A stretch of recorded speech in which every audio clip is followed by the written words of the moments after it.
여러분 안녕하세요. 대성 마이맥 미정쌤이에요. 7월 학평 보느라고 굉장히 고생 많이 하셨습니다. 자, 시험 끝난 지, 기말고사가 끝난 지 얼마 안 되고 바로 또 이렇게 긴 시험을 치르느라고 이게 만만치 않았을 거예요. 오랜 시간 시험 보느라고 고생 많이 하셨고요. 자, 우리 한국사 같은 경우도 총평하고 그리고 해설 들어가도록 하겠습니다. 자, 우선 한국사는요, 그렇게 어렵지 않았어요. 이번 시험 같은 경우는. 그래서 늘 같아요. 이 비슷한 기조 계속 유지되고 있는데, 선택지의 시기가 사지선다가 굉장히 시대가 넓게 분포되어 있기 때문에 답 고르는 거 어렵지 않아요, 여러분. 그래서 자료 안에서 이 자료 파악이 잘 안 돼서, 이거 내가 안 배운 거 아닌가? 이런 생각을 좀 들게끔 하는 자료들이 있는데, 그렇게 문제를 접근하면 안 되고, 이 자료 안에 내가 배운 내용을 어딘가에 숨겨놨구나 이렇게 생각하고 문제를 살펴보셔야 돼요. 그래서 뭐 자료는 항상 다채롭게 구성이 되니까 내가 뭐 한국사 여러분들 필요한 딱 등급을 맞춰야 되는 우리 친구들 같은 경우는 그렇게 겁먹지 말고 문제를 접근을 했으면 좋겠습니다. 자, 그리고 이제 고난도 문항을 오답률을 살펴보게 되면요. 여러분 항상 준비가 덜 됐기 때문에 직전까지도 근현대사 부분이 이거는 수능 때까지도 여러분 근현대사 부분에 이렇게 오답률이 좀 많이 나와요. 19번 문항 김대중 정부 같은 경우는 평화적 정권 교체다 이런 것들이 좀 어렵게 사료가 여러분들 파악이 좀 어렵게 느껴질 수 있지만 금모으기 운동이랄지 그러니까 힌트를 많이 줘요. 그래서 어렵지 않았던 문제였는데 오답률이 나왔던 거고 공부가 덜 된 거죠. 자, 15번 같은 경우도 재헌국회 하면 나올 수 있는 게 딱 2개 주제예요. 이 시기에 추진했던 사업, 반민족행위처벌법 그리고 농지개혁법 요거 2가지 내용이 나오는데 요번에 반민족행위처벌법이 나왔고요. 자, 그 다음에 6번 문제 임진왜란 같은 경우는 이순신을 주면 오답률이 이렇게까지 안 나온다. 근데 약간 비껴가지고 홍의장군 곽재우랄지 진주대첩이랄지 이런 내용들로 채워주면 이게 오답률이 갑자기 높게 등장을 해요. 그러니까 너무 심플하게만 공부하지 말고요. 전후의 상황이라든지 그러니까 나올 주제가 너무 확실한 거. 이거 전쟁사에서 임진왜란과 호란에 너무 뻔하게 나오는 주제이기 때문에 반드시 숙지를 해야 되는 거고요. 자, 그 다음에 7번 대동법도 너무너무 중요하고 이건 반드시 나온다고 생각하고 여러분 공부를 하세요. 특히 이 대동법은 간단하게 암기만 딱 하고 넘어가는 게 아니라 이 대동법이라고 하는 것이 무엇인지 그리고 이걸 시행했을 때 이후에 나오는 결과, 사회에 끼친 영향 이런 것까지 여러분들이 완벽하게 파악을 해야 내가 저 문항 하나를 맞출 수가 있어요. 자, 그 다음에 16번 이것도 왜 오답률이 나왔는지 모르겠어요. 을사늑약 체결하고 이제 통관부 설치와 관련된 내용 어렵지 않습니다. 그래서 요 정도가 오답률로 나왔다. 오답률이 높았던 5문항 정도라고 보시면 되겠습니다.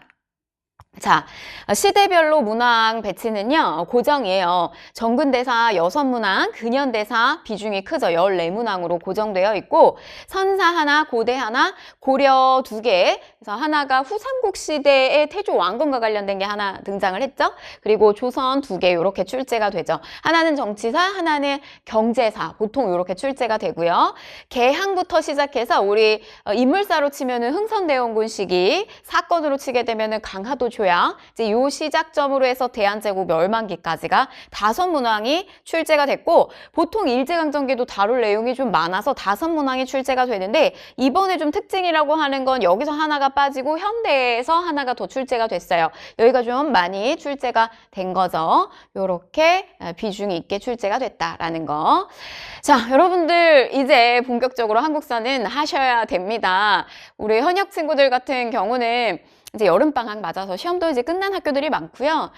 이제 곧 다가올 이 여름방학 동안에 한 번은 제대로 공부하고 그리고 수능 직전에 또 한 번 복습해서 2번 정도는 돌리고 시험장에 들어가는 것이 좋아요. 그래야 내가 원하는 등급을 안전하게 맞을 수가 있겠고 또 마찬가지 N수생 같은 경우도 마찬가지죠. 이제 여름에 다시 한번 자기의 어떤 그 학습 방향이랄지 계획을 점검하는 시즌이 올 텐데 그때 꼭 반드시 한국사는 안정적으로 한번 학습 계획으로 넣었으면 좋겠습니다.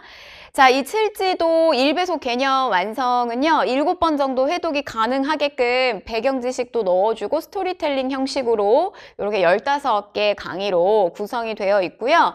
쭉 듣게 되면 강의만 쫓아오게 되면 회독까지 같이 되기 때문에 여러분들 뭐 안정적으로 점수 나올 수 있고, 그 다음에 훨씬 이제 효율적으로 여러분 시간이 없는 친구들 위해서 2배속 압축으로 약 30분 내외 정도로 짧고 가볍게 10강 정도로 구성이 되어 있어요. 압축이긴 하지만 좀 빈틈이 생기는 거를 보완할 수 있는 보완체 제도 제가 마련을 해놨기 때문에 어떤 걸 여러분들이 선택을 하셔도 좋습니다. 그래서 OT 보고 자신의 상태에 맞는 거 자신의 취향에 따라서 골라서 공부를 하시면 되겠습니다. 자, 여러분들 점수가 좀 뭐 지금 공부가 덜 됐기 때문에 낮다고 너무 실망하지 말고요. 그러니까 공부를 했는데도 점수가 안 나오면 조금 아프죠. 한 번 더 복습을 하시면 돼요. 안 한 친구들은 이제 지금부터 진행을 하시면 되겠습니다. 자, 우리 이제 문항 하나씩 보면서요. 공부한다고 생각하고 쫓아오시면 되겠어요. 1번부터 볼게요. 네, 24학년도에 해당되는 우리 고3 학생들 학력 수준을 평가해보는 전국연합학력평가 문제집 가지고 오고 여러분들 준비해서 1번 문항부터 한번 살펴보도록 할게요. 자, 1번 문항 선사시대 파트 한 문항 출제가 됐는데 가시대의 사회 모습으로 가장 적절한 것을 골라라.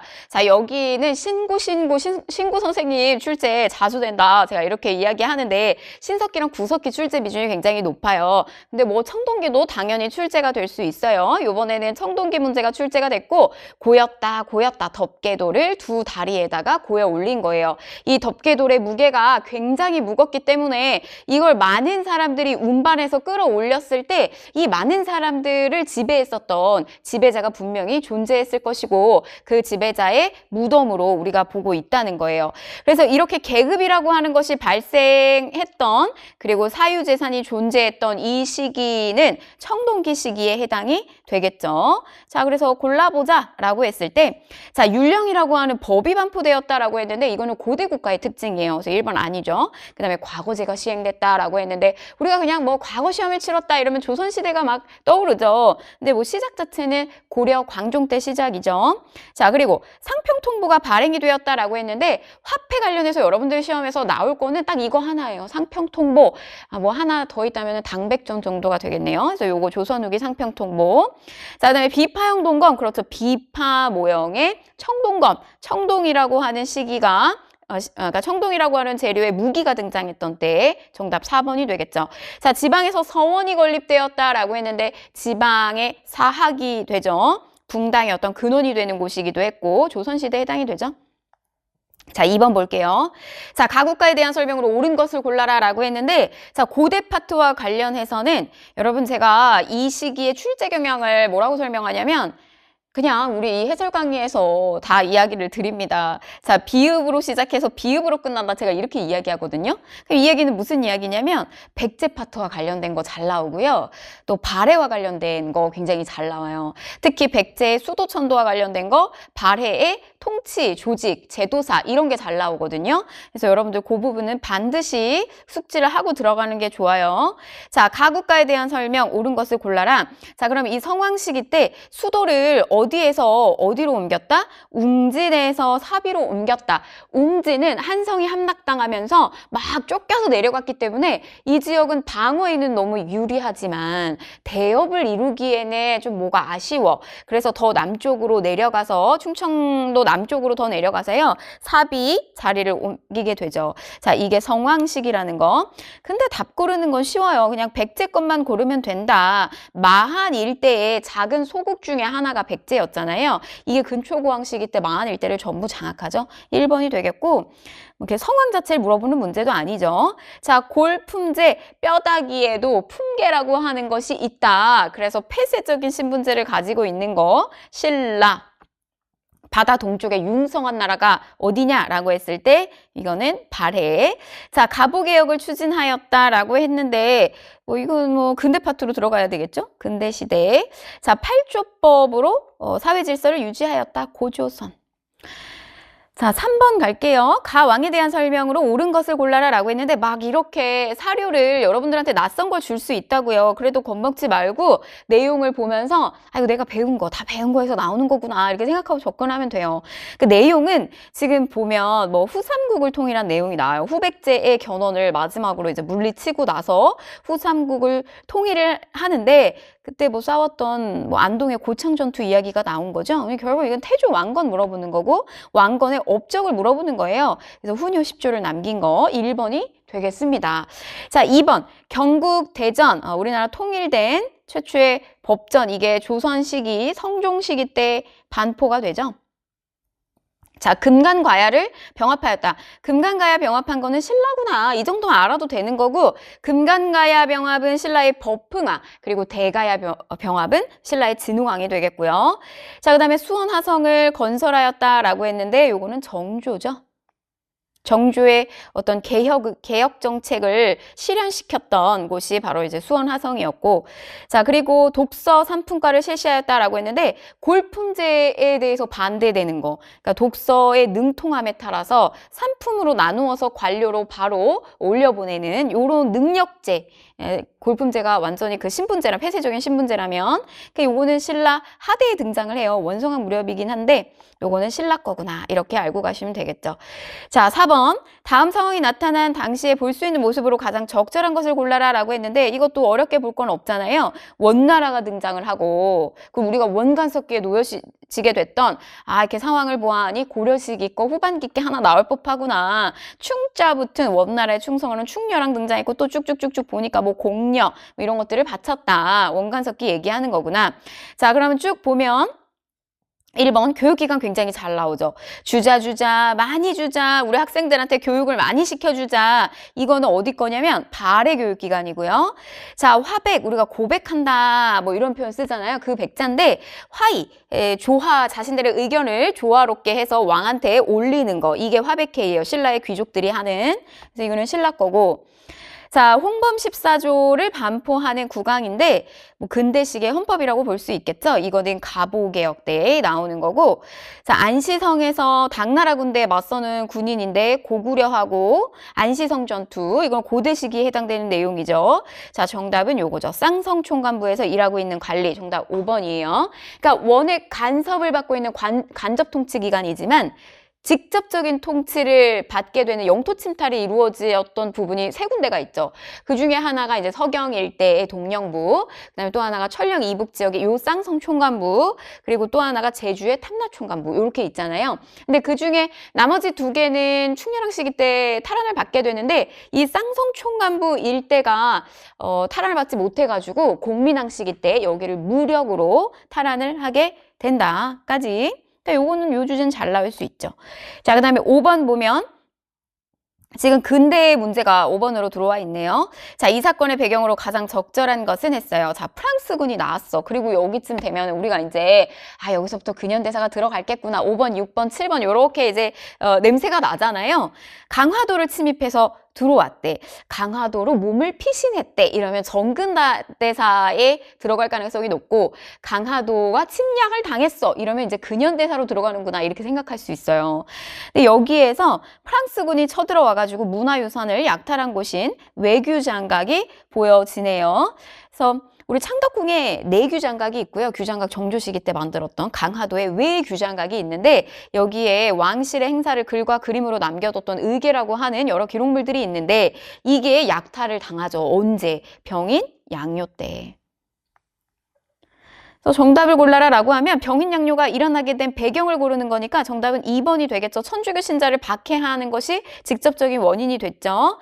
자, 1번 무신정변이 일어났다라고 했는데 요거는 고려 시기로 넘어가면 되겠고 조선의 책략 어떤 방략이냐 어떤 그 방법이냐 이거는 지금 러시아가 가장 우리나라에 위협이 되니 이 러시아를 방어하기 위해서 중국하고 더 친해지고 일본하고 맺고 미국하고 연결해라.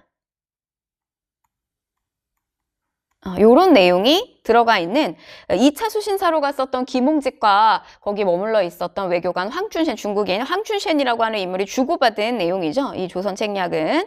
자, 그 다음에 4번 보시면 아관 파천이 단행이 되었다라고 했는데 이거는 명성황후 시해 사건이 일어나고 난 다음에 고종이 러시아 공사관으로 몸을 피신하게 된 사건이었고요. 자, 그리고 에치슨 선언이 발표되었다라고 했는데 이거 뭐와 관련했어요, 여러분? 예, 미 국무장관이었던, 그러니까 말하자면 우리나라의 뭐 외교부 장관이나 국무총리격에 해당되는 이 에치슨이라고 하는 인물이 극동 방위선에서 우리나라를 제외시켜 버렸단 말이에요. 그래서 이게 북한의 기회가 됐어요. 그래서 우리를 침략했었던 6.25와 관련된 내용이 되겠죠. 자, 그래서 정답은 뭐 2번 이렇게 되겠습니다. 어렵진 않았고.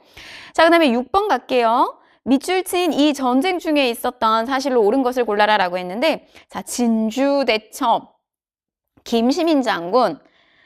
여기서 요것도 있네요, 여러분. 도요토미 히데요시. 그러니까 이거는 맞출 수 있어야죠. 그리고 6번 문제에서 뭐 이 전쟁이 나왔다 이러면 뻔한 거, 임진왜란과 관련된 내용이 되겠습니다. 그러니까 20일 만에 한양을 함락시켰던 이 일본군을 더 이상 진격하지 못하도록 남쪽에서 막아줬던 게, 바다에서는 이순신 장군이 있었다면 육지에서는 또 김시민 장군이 있었던 거예요. 그런 내용들. 그럼 골라보자. 1번. 인조가 남한산성에서 항전을 하였다라고 했는데 이거는 호란이죠. 특히 이제 병자호란 시기 때 인조가 원래 강화도로 가려고 했지만 남한산성에 발이 묶이게 되면서 여기서 마지막까지 항전을 하다가 결국에는 삼전도의 굴욕을 겪게 되죠. 자, 명나라가 도와주죠. 우리 임진왜란 때. 그래서 도와줘서 또 평양성을 탈환하기도 했다라는 거. 자, 2번. 자, 3번 보게 되면 강감찬이 귀주에서 승리를 거두었다라고 했는데, 고려거란 전쟁 뭐 요거 드라마 또 관심 있게 본 친구들이 있으면 안 되는데, 이제 고3이고 그쵸? 지금 수능 준비해야 되는데. 근데 그래도 한 번쯤 들어봤으면 요 정도는 상식적으로 여러분들이 제외시킬 수 있고. 자, 그 다음에 신돌석이 평민, 돌돌이 장군, 이 평민 의병장이 등장한 거는 을사늑약으로 인해서 나왔던 을사의병이 되겠습니다. 자, 그리고 삼별초가 근거지를 옮겨가면서 저항했던 건 대몽항쟁이죠. 그러니까 몽골이 침입했을 때 고려 시기. 자, 7번 갈게요. 자, 너무너무 중요해요. 오답률이 좀 많이 나왔죠? 이 대동법과 관련된 문제는 또 여러분들 출제가 될 수 있으니까 문제 잘 보시는데, 자, 박람회 폐단을 시정하기 위해서 공물을, 원래는 이제 세금 내는 제도 중에 하나가 이제 공납이죠. 근데 이 공납이 토산물, 그 지역에서 나는 토산물을 직접 내는 거였는데 이걸 바꾼 거예요. 어떻게? 땅을 가지고 있는 사람들에 따라서 쌀이나 동전 등으로 납부하도록 바꿨다. 다 같이 잘 사는 법을 강구했는데 그것이 바로 대동법이라고 하는 이름으로 나오게 됐다. 자, 제가 이 대동법과 관련해서는 암기 팁을 우리 수업 시간에 주는데 뭐지, 여러분? 광대공이잖아요. 광대공. 그래서 광해군이 시행했던 대동법의 결과로 인해서 나온 것이 공인이다. 바로 이 공인이라고 하는 존재까지 여러분들이 끌고 가야 되는데, 자, 국가는 원래는 토산물을 직접 받았던 것을 쌀이나 옷감이나 화폐나 이런 것들을 받았기 때문에 국가에 필요한 물품을 누군가는 사와서 대주는 이런 존재가 필요했어요. 그래서 그 존재가 바로 공인이라고 하는 존재를 탄생을 시켰고, 공인은 이제 정부 쪽하고 한번 이렇게 계약을 성사하게 되면은 왕실로다가 들여보내는, 정부로 들여보내는 모든 물품에 대한 유통은 공인을 통해서 하는 거예요. 그럼 이 공인은 어떻게 했어요? 굉장히 부를 축적할 수가 있겠죠. 그래서 정부 쪽에서 이제 대동미나 쌀로 받았던 거, 옷감을 받았던 거, 이런 것들을 공인한테 줘. 그럼 공인이 그거를 받아가지고 어떻게 한다? 시장으로 가는 거예요. 그래서 수공업자들한테 언제까지 이거 좀 만들어 달라, 뭐 언제까지 이런 물품 구해다 달라, 이러면은 이제 수공업자들이 활기를 띠겠죠. 그럼 이제 이 수공업자들은 공인하고만 거래를 하는 것이 아니라 시장에 있는 대상인들하고도 또 상거래를 활발하게 하는 거예요. 그런 과정 속에서 우리 옛날에 물건과 물건끼리 교류하던 이런 문물교환 거래 말고 이제 화폐로서의 가치를 띠고 있는 쌀이랄지 옷감이랄지 뭐 이런 것들 통해서 교류를 처음에 이제 시작을 하는 것에 이제 펌프질을 하겠죠. 그러다가 조금 더 간편하고 가볍게 거래할 수 있는 금속 화폐 같은 것들이 출현이 되겠죠. 그래서 그런 것들이 활발하게 이루어지는 모습이 조선 후기의 상황인 거고, 그것에는 뭐 다양한 영향을 끼쳤죠. 농업 기술이 발달이 되면서 뭐 이양법이라든지 모내기법 이런 것들이 발달이 되면서 노동력이 많이 남게 됐잖아요. 그래서 남는 노동력을 통해서 또 상품화 시킬 수 있는 상품 작물을 많이 만든다든지, 그러면서 상거래가 또 활발해지고 또 화폐 거래가 활발해지고 이런 것들이 여러 가지가 맞물리는 건데, 이 대동법이 또 상품 화폐 경제에 큰 기여가 됐다라는 겁니다. 그래서 정답은 5번이 되죠. 1번 볼게요. 노급이 폐지되는 결과를 가져왔다라고 했는데, 이거는 고대 신라 시기 때, 뉴스페이퍼 왕, 신문왕 시기 때 귀족 관료들이 이거 너무 좋아한다. 왜냐면 읍 단위로 땅도 받고 여기에 속해 있는 농민들의 노동력도 착취할 수 있으니까. 그래서 왕권 강화하면서 신문왕 이거 폐지하죠. 자, 그 다음에 당백, 100배의 가치를 띠는, 상평통부의 100배 가치 띠는 이 화폐를 왜 발행했느냐 이거예요. 국가가 돈이 필요했던 거예요. 뭐 하려고? 경복궁을 중건하려고. 자, 그 다음에 삼백산업이 발달하는 계기가 되었다라고 했는데, 아, 이거 현대사에 나오는 용어구나 이렇게 생각할 수 있잖아요. 여러분, 이거 1950년대 상황이죠. 이승만 정부 시기의 상황인데 미국으로부터 원조를 받죠. 원자재 원조를 받습니다. 근데 이 원자재가 하얀 제품이었어요. 그래서 뭐 밀, 또 사탕수수, 또 이제 면화 이런 것들을 받아가지고 이걸 가공시키는 산업이 발달을 했던 거예요. 밀가루, 설탕, 면방직, 이게 300산업입니다. 자, 4번 원산에서 일어났던 총파업. 이건 1929년의 일제강점기의 상황인 거죠. 그래서 이렇게 제껴볼 수가 있겠다. 자, 잘 보시고 7번 넘어갈게요. 8번. 자, 가단체에 대한 설명으로 옳은 것을 골라라 라고 했는데, 이 문서는 조선총독부, 그럼 일제강점기 파트네요. 소속 곽관 공리에게 라는 제목의 경고문을 보냈어. 대담하게. 조선총독부 소속 관리에게 자, 이들의 활동을 방해하지 말 것을 경고하는 내용이 담겨 있다. 경고문을 작성한 자, 이 단체는 단장 김원봉의 주도로, 이 의열단 얘기하는 거죠. 의열단. 김상옥이 종로경찰서에, 나석주가 동척에 폭탄을 던지는 의거 활동을 전개하였다. 관련된 걸 골라라. 의열단이 행동 지침으로 삼았고 가지고 다녔던 거, 이거 신채호 선생님이 써주셨던 거죠. 반드시 우리 혁명의 유일한 무기는 폭력이 반드시 수반이 되어야 된다라는 거, 정답 3번이 되겠습니다. 자, 1번. 만민 공동회 집회를 개최했던 건 독립협회와 관련이 있죠. 자, 그 다음에 백오인 사건으로 와해가 된 건 신민회죠.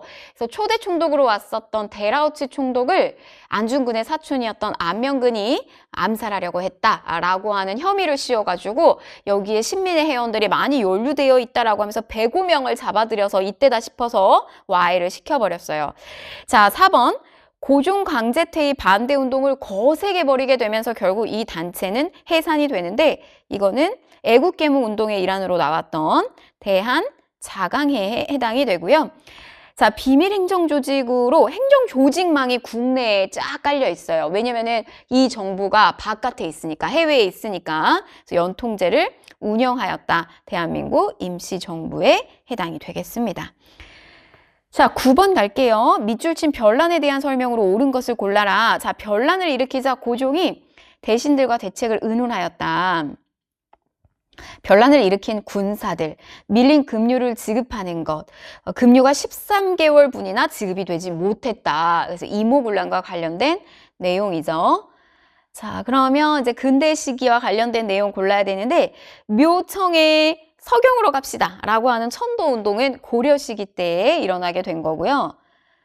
또 장용영이라고 하는 친위 부대가 설치된 것은 조선 정조 시기 때죠. 자, 북벌론이 대두되는 계기가 되었다라고 했어요. 북쪽 오랑캐를 치자. 이거는 우리가 호란을 겪고 난 다음의 상황인데, 시기적으로 뭐 조선 후기, 효종. 자, 그 다음에 동북 지역의 구성을 축조하게 되는 결과, 동북 지역에 있는 여진족들을 소탕했잖아요. 그래서 요거는 여진하고의 투쟁 속에서 일어났던, 그러니까 고려 시기에 해당이 되죠. 여진 소탕하는 과정에서 나온 거죠. 자, 일본과의 재물포 조약 체결에 영향을 주었다. 정답 5번이 되겠습니다. 그래서 이모군란 끝나고 난 다음에 맺었던 조약 긴 거 두 개가 있잖아요. 하나는 조청상민 수륙무역장정, 하나는 재물포 조약. 이렇게 두 개의 조약이 있다라는 거. 그다음에 갑신정변 끝나면 짧은 거 두 개 있죠. 한성텐진 이렇게. 자, 그다음에 10번 볼게요. 가 운동에 대한 설명으로 옳은 것을 골라라라고 했는데 농민층이 중심이 되어서 보국 안민과 제폭구민을 외치며 여기까지 안 가도 되네요. 전봉준 이렇게 나왔고 뭐 황영총, 전주성 나왔어요. 그럼 이거는 동학과 관련된 내용이구나. 우리가 확인을 할 수가 있겠고 자, 밀립대학 설립운동을 주장하였다라고 했는데 이건 밀립대학 설립운동과 관련이 있고 자, 집강소 그렇죠. 이제 동학농민운동을 추진을 하면서 고백 황황. 그래서 황토현, 황룡총 전투까지 치르고 난 다음에 전주성까지 점령을 하고 난 다음에 농민 쪽에서 이제 전라도 일대에 집강소를 설치해서 자치를 하죠. 자, 그래서 정답은 2번이 되겠고 조선 형평사를 중심으로 전개되었다라고 했는데 이거는 일제강점기 시기 때 1920년대 이 백정들의 차별, 도축업자, 고기 만드는 사람들에 대한 차별이 지속되니까 이들이 만든 신분차별 철폐운동은 단체인 조선형평사가 전개가 된 거죠. 자, 그 다음에 이제 산미증식계획이 추진 배경이 되었다라고 했는데 이거는 일제강점기 1920년대 쌀배짱. 자, 신간회가 조사단을 파견하여 지원하였다라고 했어요. 항상 순서, 일제강점기 때 육심 만세운동이 터지고 그 다음에 신간회 좌우합자 운동단체인 신간회가 조직이 되고 이 신간회가 광주에 있는 학생들이 우발적으로 일본 학생들하고 충돌이 벌어졌는데 그걸 전국 단위의 대규모의 만세운동으로 확대시키는데 기여를 하죠, 신간회가. 그래서 광주 학생 항일 운동에 조사단을 파견하여 지원하였다. 뭐 이렇게 넘어갈게요. 11번. 자, 밑줄 친 이 운동에 대한 설명으로 옳은 것은 스코필드는 여러분들이 그냥 상식적으로 왜냐면 우리나라의 민족의 이 독립운동을 굉장히 지원하고 도와주신 외국인이죠.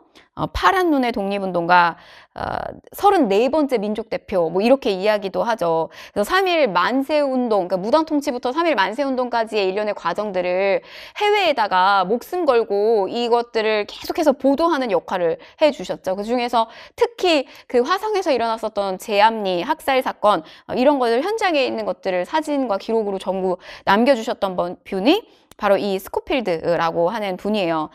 자, 그래서 이제 그거 꼭 아니더라도 여러분들이 무단 통치, 그리고 고종의 장래일, 뭐 만세 시위, 제암리 학살 사건 이런 것들을 통해서 이거는 3.1 만세 운동이구나. 이거 여러분들 판단할 수가 있겠죠. 그래서 거기에 대한 영향을 골라라라고 하면 대한민국 임시정부 수립에 영향을 주었다.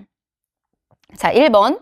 치안유지법에 의해서 탄압을 받았다라고 했는데 이거는 1925년에 상황이 되겠고 3.1 운동하고 이렇게 직접적인 연결을 갖기가 좀 어렵고요.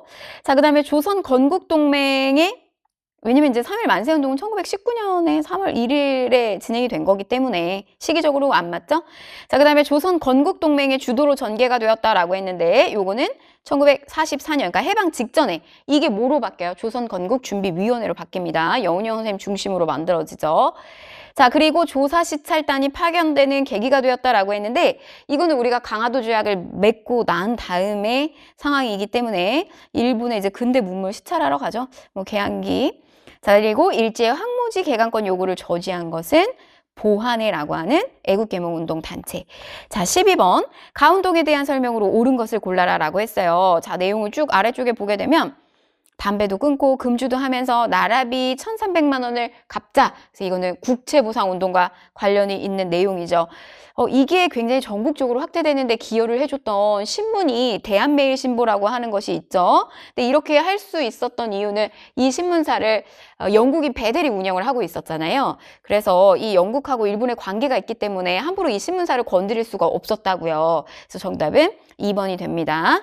자, 과전법이 시행되는 배경이 되었다라고 했는데 이거는 고려 말에 그래서 위화도 회군 직후에 신진사대부의 경제적 기반을 마련해 주기 위해서 실시가 되었던 거죠. 이성계의 위화도 회군 직후에. 자, 그리고 러시아가 저령도 일대에다 자신들의 석탄 창고 기지를 만들겠다라고 하면서 조차 말이 빌려달라는 거지 이거 빼앗겠다는 이야기예요. 이 조차 요구를 저지하는 데 성공한 거. 독립협회가 굉장히 큰 기여도가 있죠. 자, 황국 시기 때 그럼 대한제국 시기거든요. 중앙 총상회가 조직됐는데 상인들끼리 결집한 거예요. 시전 상인들끼리. 그래서 이거는 우리가 강화도 조약을 맺고 뭐 연이어서 다른 나라들하고 조약을 맺게 되면서 항구가 열리게 되는데 그 열리는 항구에 많은 외국 상인들이 들어와서 우리 국내 상인들의 이권을 침탈하니까 상인들끼리 조직을 한 겁니다. 자, 그 다음에 이제 시정 상인들의 조직이에요. 자, 미소 공동위원회가 개최되는 결과를 가지고 왔다라고 했는데 이거는 뭐 현대사와 관련이 되는 내용이고 우리 모스크바 삼국 외상회의에서 나온 결과에 따라서 미소 공동위원회가 개최가 됐죠. 뭐 현대사 이렇게 표현을 할게요. 대한민국 정부 수립 과정 내용이죠. 자, 13번 가 군사 조직에 대한 설명으로 옳은 것을 골라라라고 했는데 뭐 내용을 보면 대한민국 임시정부의 정규군 충칭에서 창설됐다. 끝났죠? 이거는 한국 광복군과 관련된 내용이죠. 연합군의 일원으로서 같이 우리가 이제 일본을 패망시키려고 노력을 했지만 제대로 실력 발휘를 하지는 못했죠. 자, 사군육진 지역을 개척하였다라고 했는데 이건 김종서 최윤덕에 의해서 이제 세종 시기 때 개척을 한 거고 쌍성보 전투에서 승리를 하였다라고 했는데 이건 여러분 일제강점기 1930년대의 상황이고요. 우리 저 위쪽에 중국하고 연합하면서 만주 일대에서 북만주 일대에서 뭐 쌍성보, 사도하자 전투 이런 것들이 일어났잖아요. 그래서 북쪽에 한국 독립군이 이제 이걸 이끌었던 사람은 이제 지청천 한국 독립군 한중연합작전의 하나죠. 자, 국내 진공작전을 계획하였으나 이걸 시도하지는 못했죠. 자, 청산리에서 일본군을 격퇴하였다라고 했는데 이 청산리 대첩을 주도적으로 이끌었었던 거는 김자진 장군의 북로군정서군과 그다음에 홍범도의 부대의 연합부대 이렇게 들어가시면 돼요. 자, 그리고 자유시 참변으로 큰 타격을 입었다라고 했는데 봉오동 청산리 전투 겪고 난 다음에 간도 참변을 겪게 돼서 이들이 이제 밀산부 한인들이 흥하는 이 한은동 일대로 쭉 이동을 했다가 거기에 서희를 중심으로 해서 독립군들을 다시 한번 연합을 하죠. 그래서 체제 정비를 하게 되는데 그때 이제 대한 독립군단이라고 하는 이름으로 체제 정비를 하게 되는데 러시아 쪽에서 우리를 도와주겠다라고 해서 그쪽으로 갔다가 굉장히 대대적인 참변을 겪게 되는 것이 이제 자유시 참변이에요. 자, 그리고 이제 14번으로 갈게요. 어렵지 않죠? 14번. 자, 우리는 남산에 있는 신사. 일본에서 믿는 전통 신들을 우리한테도 이걸 강요했던 거죠. 그래서 쭉 보게 되면 뭐 신사 참배, 또 뭐 식량 배급, 그래서 이거는 일제강점기의 모습이구나. 민족 말살 통치 시기 때의 모습이구나. 이걸 확인을 할 수가 있습니다. 자, 유경공원 같은 경우는 이제 뭐 미국하고도 조약을 맺고 이러고 난 다음에 미국에 이제 보빙사라고 하는 답방 형식으로 사절단이 가게 되는데 갔다 와서 미국의 모습을 많이 시찰하고 온 다음에 우리나라에 근대식의 교육기관을 만들죠. 그래서 근대 문물이 막 들어오니까 관료들이랄지 뭐 양반의 자제들한테 우선적으로 근대 교육을 시켜야 되잖아요. 그래서 그런 교육기관이 유경공원이에요. 그래서 개화기 때 추진됐던 거 근대 교육기관. 자, 홍경래의 난은 서북 일대에 대한 지역민들 차별이 너무 심하니까 난이 일어났던 거고 이게 일어났던 시기는 세도정치 시기. 자, 수도와 인천을 뚫는 경인선을 개통식을 구경하는 거. 이거는 1899 시기, 일제강점기보다 한참 전이죠. 자, 황국의 신민이다라고 하는 것을 암송하게끔 시켰던 것은 일제강점기, 정답 4번이고요. 자, 별무반에 편성되어서 훈련받는 군인은 고려 시기 때 여진을 소탕하기 위해서 만든 것이 기병을 강화한 것이 별무반이죠. 윤관의 건의에 의해서. 자, 15번 갈게요. 밑줄 친 이 국회에 대한 설명으로 옳은 것을 골라라 라고 했는데 자, 이 국회는 뻔해. 재헌국회가 나올 거고, 만약에 국회 이렇게 딱 밑줄 쳐가지고 나오면 그러면은 두 개 중에 하나예요. 그러니까 반민족행위처벌법 아니면 농지개혁법. 근데 요번에는 뭐 이게 나왔던 거고, 그러면은 하나 골라라. 이 농지개혁법 이렇게 두 개를 그냥 아예 줬어. 자, 1번 교정청을 설치하였다라고 했는데 동학과 관련이 있죠. 그래서 농민 쪽에서는 화의를 맺으면서 정부하고, 농민 쪽에서는 전라도 일대에서 자치할 수 있는 직강소를 설치했고, 정부도 노력해요. 이 농민들의 개혁에 대한 요구를 받아서 그래 우리도 개혁을 추진하겠다. 교정청이라고 하는 기구를 만드는데 이거 다 무시하고 일본이 군합발로 들어와서 경복궁을 강제로 침입해서 뭘 설치해요? 군국 기무처를 설치해서 가부개혁을 추진을 시키는 거예요. 자, 그 다음에 2번 뜻 6개를 올려요. 국정개혁안에 대해서. 이거 누가 올린 거예요? 독립협회. 자, 대한국 국제를 반포하였다. 이거 대한제국식이죠. 뭐 고종 대한제국시기 때. 자, 농지개혁법 넘어갈게요. 좌우합작 7가지 원칙이 발표되었다. 별로 성과는 없었죠. 이승만의 남한만의 단독정부 수립에 대한 이야기가 정읍발언 나오자 이제 이거를 합쳐야 된다. 좌우가 연합해야 된다. 라고 하는 7원칙이 발표가 된 겁니다. 좌우합작운동, 대한민국 정부 수립 과정, 현대사. 자, 16번 볼게요. 가조약의 결과로 옳은 것을 골라라 라고 했는데 이게 오답률 높게 나왔죠.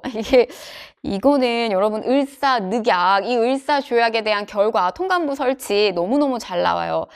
자, 이준과 이상설, 고종의 명으로 헤이그에 파견해서 우리가 을사늑약을 고종이 나서서 조인한 것이 아니니 이건 불법적인 거다. 그래서 이 부당함을 알리기 위해서 헤이그 특사 파견을 했어요. 그래서 여기에서 해당되는 을사늑약 통감부 설치, 외교관 박탈. 정답 1번이 되겠죠. 그래서 우리나라 본격적으로 간섭하게 되는 기구죠. 자, 그리고 척화비는 화의를 배척한다. 그러니까 서양에서 우리한테 계속 통상 요구를 하자. 흥선대원군 시기 때 거부하는 척화비를 세우게 되죠. 앞에 병인양요, 신미양요 거치고 난 다음에 자, 삼국 간섭이 일어나게 된 거는 청일전쟁에서 누가 이긴다? 이놈 새끼들이 이긴다. 일본이. 이게 무슨 조약? 시모노세키 조약. 그래서 이 시모노세키 조약에서 청나라 요동을 받았어요. 근데 이거 일본이 삼키게 냅둘 수 없다라고 해서 이제 삼국 간섭이 러시아를 중심으로 해서 이루어지게 된 거죠. 자, 통신사가 일본에 파견이 되었다라고 했는데 이거는 조선시대 파견된 거예요, 일본에. 근데 이 근대로 우리 개항기로 넘어오게 되면 수신사라고 하는 명칭으로 바뀌어요. 자, 부산 외에 2개 항구가 열리게 되죠. 이거는 강화도 조약과 관련이 있다. 자, 17번. 자, 다음 자료를 활용한 탐구활동으로 가장 적절한 것은 자, 현대사 내용이죠. 박종철 열사, 그러니까 민주화운동을 추진하는 과정 속에서 희생당했던 이 열사들을 여러분들은 숙지를 하고 있으셔야 돼요. 근데 아래에 있는 선택지가 넓기 때문에 민주화운동과 관련된 걸 고르면 되죠. 뭐 여기에 여러분들한테 헷갈리게 뭐 김주열 열사라든지 막 이렇게 섞어 넣지는 않아요. 조금 넓게 배치되기 때문에. 갑신정변 아니잖아요. 간도참변, 이거는 1920년대 그 무장투쟁을 하는 과정 속에서 일본이 봉오동 천상리에서 타격을 받으니까 열받아서 간도에 있는 주민들을 다 태워버린 사건이잖아요. 자, 6월 민주항쟁, 그렇죠. 전두환 정부 시기 때 박종철 열사 탁 치니까 그냥 하고 심장마비로 죽었다. 치안본부장이 이렇게 말도 안 되는 이야기를 하니까 결국 그게 기폭제가 됐죠. 6월 민주항쟁에. 자, 제주 4.3 사건의 전개 과정. 50총선이 남한만의 단독 총선이 치루어지게 되는데 거기에 반대했던 이제 제주 4.3 사건이 벌어지게 된 거고, 모스크바 3국 외상회의 결과에서 중요하게 볼 것은 여기에서 신탁 통치를 한다라는 내용이 우리한테 충격을 안겨주었죠. 자, 18번으로 가서요. 밑줄 친 이 전쟁 중에 있었던 사실로 옳은 것을 골라라 라고 했는데 뻔해요. 지금 현대사에 들어와서 전쟁 이야기가 나온다. 그럼 뭐 나오는 거예요? 6.25 나오는 거죠. 그래서 뭐 보니까 뭐 이거 뭐 메로직스 빅토리오 우리 막 수업 시간에도 많이 얘기하고 미군들도 이 전쟁이 끝나가지고 감격해가지고 얼싸안고 좋아했다. 뭐 얼음을 깨먹으면서 뭐 이러는데 압록강 얼음을 막 깨먹으면서 이렇게 했다라고 했는데 막 수통에 압록강 물을 받아가지고 우리 남쪽으로 돌아가리라 막 세리머니 하고 그랬다 이런 이야기도 수업 시간에 했어요. 근데 이게 크리스마스 얼마 앞둔 상황이어서 막 가족들을 만나러 갈 기쁨에 취해 있었는데 중공군이 개입을 하게 되죠. 자, 18번. 이 전쟁 중에 있었던 사실, 순서적으로는 앞의 상황이죠. 인천 상륙작전 전개에서 압록강까지 끌고 올라가잖아요. 정답은 4번이죠. 6.25만 찾으면 되는 거죠. 위하도 회군 고려 말의 상황. 이성계. 봉오동전투 1920년대 홍범도의 연합부대. 자, 13도에서 결집한 거. 13도에 있는 의병들이 결집하는데 23도 창의군은 해산된 군인들이 합류했기 때문에 굉장히 그 군사력에서 차이가 이전 의병하고는 있었죠. 정미, 의병. 자, 조선 건준이가 조직이 되었다라고 했는데 이거는 1945년 딱 해방하자마자 우리도 이제 앞으로 제대로 된 정부를 만들기 위한 준비위원회에 치안을 담당하기도 했었던 조직체가 조직이 되었어요. 여운형 선생님 중심으로. 자, 19번. 밑줄 친 정부 시기의 경제 상황. 요런 거 좀 여러분들이 어려워하세요. 뭐 평화적인 정권 교체. 근데 이제 앞 시기에 지금 이 시기는 정권 교체가 일어났던 건 DJ 김대중 시기거든요. 근데 앞 시기에 김영삼이 대통령이 먼저 되셨잖아요. 근데 이 김영삼 같은 경우는 앞에 노태우의 군부 정권하고 같이 합당을 했단 말이에요. 3당 합당을. 그래서 이 YS 정부의 의미는 어쨌든 집권 여당에서 배출한 정부예요. 근데 DJ 같은 경우는 3당 합당하지 않았어요. 그래서 평화롭게 선거의 민주적 절차를 거쳐서 야당 쪽에서 처음으로 배출했었던 대통령이란 말이에요. 그래서 그런 의미를 갖는 거고요. 조금만 아래 더 읽어보면 이 금모기가 있었는데 여기까지 좀 못 갔을 수도 있어요. 여러분들이 요거 봤으면 골랐을 거예요.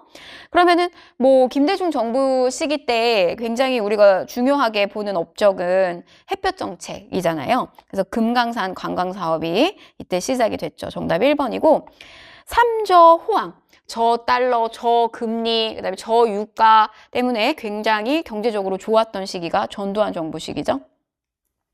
그리고 경부, 서울부터 부산까지 고속도로가 쫙 뚫리게 되면서 물자 유통이 훨씬 원활하게 됐던 시기는 박정희 정부 시기 때.